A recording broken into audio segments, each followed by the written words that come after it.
Halo, assalamualaikum warahmatullahi wabarakatuh. Jumpa lagi bersama saya, Kang Awan, di channel YouTube saya pribadi, Awan Petir. Dan alhamdulillah di sore hari ini saya dalam keadaan sehat walafiat, tidak kurang sesuatu apapun. Alhamdulillah sudah pulih kembali. Dan auto besok saya insya Allah kerja lagi mencari si penjual pala begitu ya. Karena yang sudah ada di rumah juga saya belum jual ke bandar. Biasanya ada bandar teman saya. Nanti saya akan eh, insya Allah bikin videonya, insya Allah, tapi ya tidak janji lah. Dan di sore hari ini saya akan membahas tentang ini penyebab Anda sulit uang, sulit rezeki, serba sulit lah. Pokoknya mengapa sih sebenarnya orang itu jadi sulit, serba sulit sih sebenarnya. Apa sih? Seharusnya kan serba mudah gitu.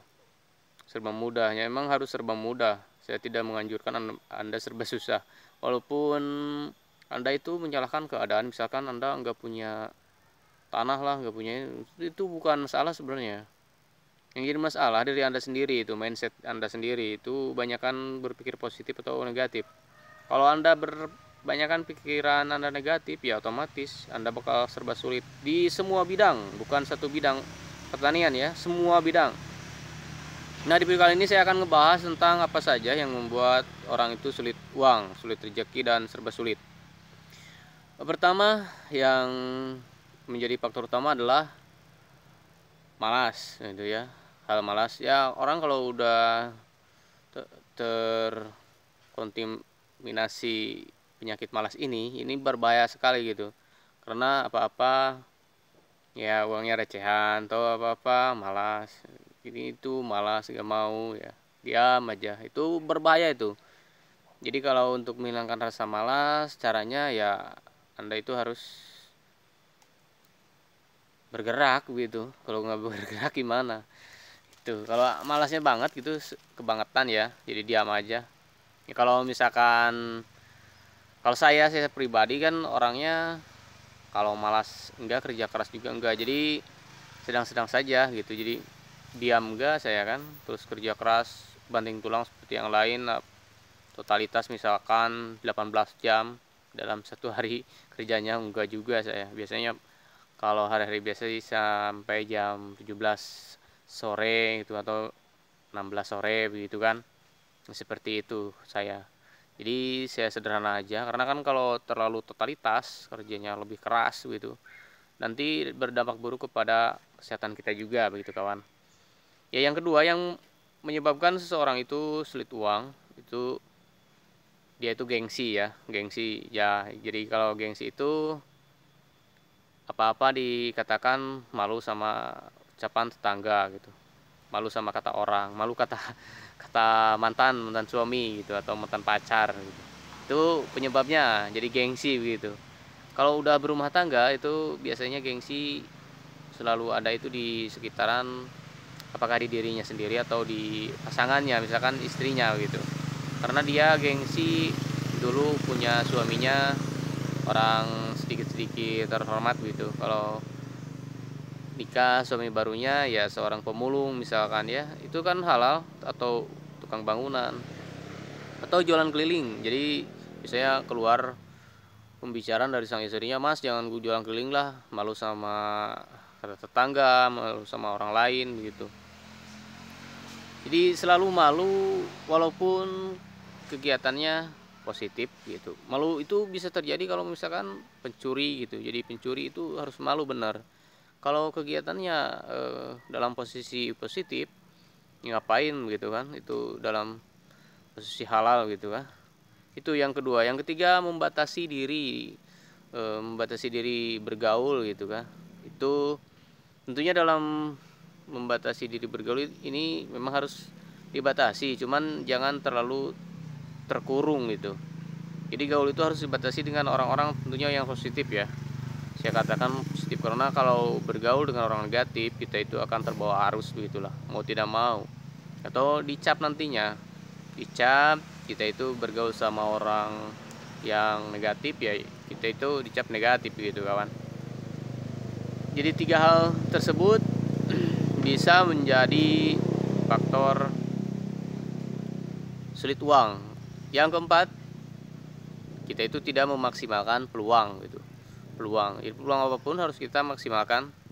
Tentunya sebenarnya untuk mendapatkan uang itu berbagai cara ya. Bisa dengan cara yang saya bikin, contohnya di video sebelum-sebelumnya ada dropship. Kalau sekarang dropship itu murni tanpa uang ya. Kemarin saya bilang tidak harus pakai modal. Kalau sekarang, kalau misalkan sudah akun Shopee Anda sudah memiliki gitu, ada kan di sana Shopee Pay-nya, pay letter gitu kan. Untuk pembayaran di situ ada pinjaman dari Shopee. Sekarang itu bisa diputar ke dropship gitu kawan. Jadi uangnya itu tidak harus Anda miliki secara tunai atau ditransfer dulu ke Shopee, cuman memaksimalkan uang yang ada di Shopee Pay letternya di sana. Ya, Anda belikan ke produk, nanti Anda jual di akun yang satu lagi. Begitu. Jadi harus memiliki dua akun lah di satu platform Shopee-nya. Begitu kawan. Tentunya harus banyak sering awalnya untuk mendapatkan Shopee Pay Letter itu harus sering belanja dulu, baru akan timbul di sana Shopee Pay Letter-nya. Begitu kawan. Dan untuk tanpa modal, selain itu tanpa modal itu banyak. Jadi Anda jangan menyalahkan keadaan orang tua saya miskin atau saya tidak punya modal atau gimana gitu, orang lain punya lahan saya enggak. Tidak harus seperti itu.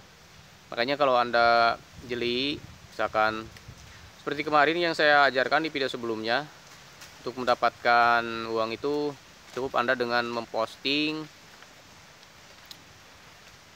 biji pala, nanti ada yang beli ke Anda, lalu suruh Anda transfer ke Anda, nanti Anda belikan ke pala gelondongan ya, nanti sisanya dijual, dan untuk biji yang siap disemainya Anda kirim ke orang tersebut. Dan cara lain bisa Anda semai dengan sambung pucuk. Nah itu akan, misalkan Anda beli 70.000 lah 1 kilonya, 100 biji, lalu Anda semai, nanti Anda sambung pucuk nanti Anda jual dengan harga yang, untuk standar harga dari sambung pucuk itu adalah 25.000, 30.000, bisa sampai 50.000 per satu bibitnya. Jadi kalau Anda punya 50 pohon aja, kali 30.000 itu sudah mencapai 1.500.000 ya. Nanti Anda belikan ke kambing, nanti Anda belikan lagi kalau udah banyak ke sapi. Itu dengan cara-cara seperti itu Anda, kalau menurut pendapat saya kan, kambing itu kalau kita beternak itu tanpa modal, karena kan namanya hijauannya, terus rumputnya itu murni kan, tidak harus beli dari hutan aja, ambil gitu kawan. Untuk kegiatan setiap harinya Anda bisa membeli pala gelondongan ataupun hasil bumi lainnya untuk Anda jual, mendapatkan selisih keuntungan. Seperti itu polanya. Jadi Anda tidak harus punya tanah yang luas juga, enggak. Kalau misalkan punya, tinggal Anda budidaya apa saja sih yang menurut Anda di sana bisa laku gitu, ada marketnya begitu. Kalau nggak ada marketnya, walaupun Anda menonton di YouTube saya tentang pala, kalau di sana nggak laku pala, jangan ditanam gitu palanya, jangan begitu kawan. Dan kalau misalkan belum ada, tentunya itu adalah sebuah peluang yang harus Anda kembangkan di bidang pembibitannya begitu kawan. Jadi Anda jual bibit saja di sana, nanti sudah tumbuh besar, sudah berbuah, Anda tinggal beli lagi ya begitu kawan. Jadi putar-putar aja. Yang saya lakukan seperti itu. Dulu juga saya pernah sulit keuangan gitu. Yang di pikiran saya itu harus modal dan modal gitu. Itu berbahaya sebenarnya. Berbahaya. Itu juga akan berdampak sulit gitu, pemikiran Anda itu sempit jadinya kalau seperti itu polanya. Kalau modal dan modal gitu kan. Kalau polanya Anda encerkan, pola pikir Anda, tentunya hidayah sih dari Yang Maha Kuasa tentunya. Dia harus Anda sering-sering berdoa supaya Yang Maha Kuasa itu memberikan pencerahan kepada Anda begitu kawan. Mungkin dicukupkan segitu aja untuk video di sore hari ini. Semoga video yang saya buat ini bermanfaat bagi orang banyak. Kurang lebihnya mohon maaf. Wabillahi taufiq wal hidayah. Assalamualaikum warahmatullahi wabarakatuh.